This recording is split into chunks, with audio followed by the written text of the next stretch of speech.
Chers amis, chers camarades, on m'a proposé de dire quelques mots. Donc moi, c'est Olivier Besancenot du nouveau parti anticapitaliste. On a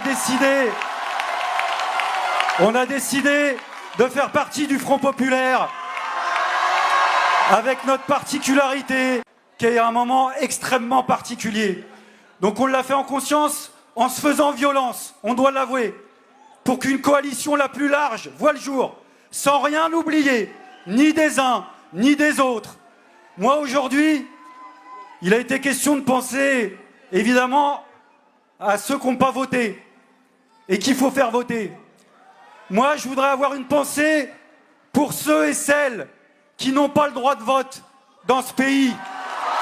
Je voudrais avoir une pensée pour les immigrés, souvent des femmes qui se lèvent tôt, qui charbonnent, qui rentrent tard le soir, qui élèvent seuls leurs enfants. À ces millions de personnes dans le pays, hommes, femmes, enfants d'immigrés, on voudrait vous dire la chose suivante. La France ne se résume pas au score électoral de ce soir. Il existe un pays solidaire. Il existe un pays qui croit en l'égalité des droits. À toutes ces personnes qui tremblent dans leur chair ce soir, parce qu'on ne va pas se raconter d'histoire, ça existe aussi, qui se posent des questions, qui nous posent des questions, qui nous disent comment ça va tourner dans les heures et dans les jours à venir. On voudrait vous dire, on va faire bloc, et bloc jusqu'au bout. Je voudrais aussi avoir une pensée pour les générations militantes qui nous ont précédés. Des générations militantes, lutte de classe, antiracistes, antifascistes, qui ont payé le prix cher de la lutte contre le fascisme et qui doivent, comme nous, là aussi se faire violence. Parce que, amis et camarades, notre responsabilité dans les heures, dans les jours, dans les semaines qui viennent, c'est de résister à l'ère du temps délirant, qui fait qu'aujourd'hui ça se joue entre deux composantes politiques et que la balle est dans le camp de la Macronie et que sur les plateaux de télé, il y en a visiblement qui préféraient payer moins d'impôts et surtout ne pas en payer plus du côté de certains présentateurs, quitte à avoir des fachos. La balle est dans leur camp à eux et à elles. Nous prenons nos responsabilités. Et nos responsabilités, c'est de faire en sorte que la peur ne change pas de camp dans ce pays. L'extrême droite, dans l'histoire, quand elle met la main sur l'appareil d'État, on sait quand elle commence à le prendre, on ne sait pas dans quel degré de barbarie ça se termine.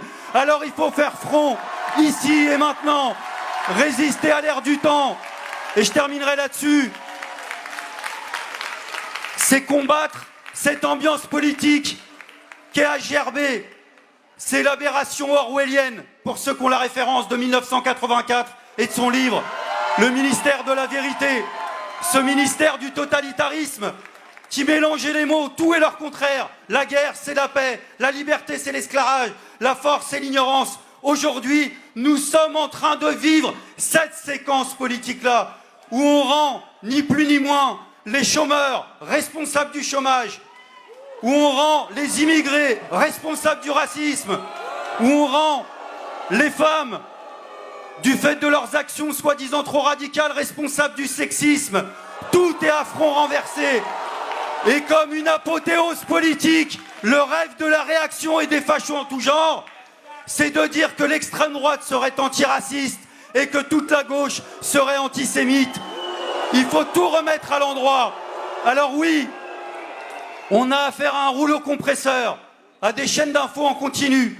Alors je vais vous dire, c'est pas compliqué, enfin si, c'est extrêmement compliqué. Il faut que chacun et chacune d'entre nous relève la tête dès demain matin, s'adresse à ceux qui aujourd'hui ont le moral dans les chaussettes, et il y en a, faut pas se raconter d'histoire, et c'est pas grave.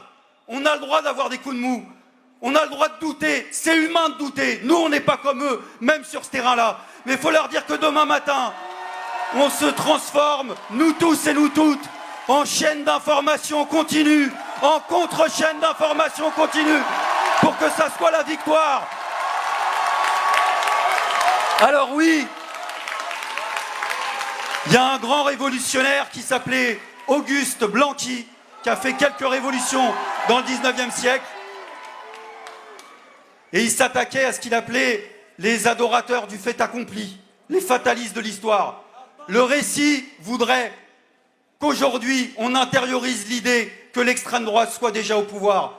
Amis, camarades, l'extrême droite n'est pas au pouvoir. Nous avons le pouvoir de faire en sorte que l'extrême droite ne soit pas au pouvoir et de continuer la lutte après le 7, parce qu'il faudra mener la lutte après le 7, qu'on gagne ou qu'on perde. Et d'ailleurs, si on devait gagner, il faudra redescendre dans la rue, parce que comme on n'a pas la mémoire courte, on n'oublie pas non plus, amis et camarades, que certains gouvernements de gauche, quand ils étaient au pouvoir, ont mené une politique de droite, alors que l'inverse n'est jamais arrivé. Et sur ça aussi, on sera vigilant. Merci à tous, la lutte continue, ils ne passeront pas, nos passaran, nos passaran.